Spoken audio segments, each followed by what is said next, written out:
మనం ఇప్పుడు వరంగల్ పాలనాధికారి దుగ్గింపూడి విజయపాల్ రెడ్డి ఫాదర్ గారితో ఉన్నాము. ఆయన మాటల్లో జూబిలీ యొక్క మూలాలను, అదేవిధంగా వారి మేత్రాసనంలో జూబిలీని ఎలా నిర్వహిస్తున్నారు అనే విషయాలని ఫాదర్ గారి ద్వారా తెలుసుకుందాం. ఫాదర్ గారు. Thank you. విశ్వ శ్రీ సభ ఈ 2025 సంవత్సరాన్ని జూబిలీ సంవత్సరంగా ప్రకటించినప్పటి నుండి మా వరంగల్ మేత్రాసనం గ్రామ స్థాయిల్లో, విచారణ స్థాయిలలో, డీనరీ స్థాయిలలో, మరి ముఖ్యంగా మేత్రాసన స్థాయిలో కూడా పలు రకాలైనటువంటి జూబిలీ వేడుకలను జరుపుకోవటం మాకు కూడా చాలా సంతోషకరమైన విషయం.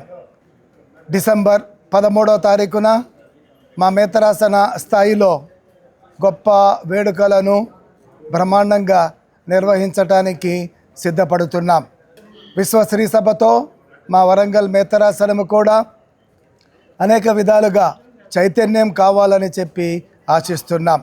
విశ్వాసములో, క్రైస్తవ జీవితములో, అలాగే సేవా కార్యక్రమాల ద్వారా, సామాజిక సేవ చేయటము ద్వారా కూడా మేము ప్రత్యేక విధంగా ఈ జూబిలీ వేడుకలను శుభ సందర్భంగా భావిస్తున్నాం. రావాలి, ప్రజలలో మార్పు రావాలి, విశ్వాసులలో మార్పు రావాలి. అందరం కలిసి అదే మనం నమ్ముకున్నటువంటి యేసుక్రీస్తు ప్రభు అడుగుజాడల్లో నడవాలి. ఆయననే ప్రకటిస్తూ ప్రపంచానికి రాజుగా, న్యాయాధిపతిగా ప్రకటించి అలా జీవించాలని మేము కూడా ఆశిస్తున్నాము. Thank you and God bless you. Thank you father. డిసెంబర్లో జరపబోయే ఆ కార్యక్రమం బాగా విజయవంతం కావాలని ఆశిస్తున్నాము. అందున ప్రత్యేకించి మేము కూడా అక్కడికి వచ్చి ఆ కార్యక్రమాలన్నింటిని కూడా ప్రజల మధ్యలోకి తీసుకువెళ్ళడానికి మీరు అనుమతిస్తారని ఆశిస్తున్నాం. Thank you very much. Thank you. Thank you. Good. Thank you.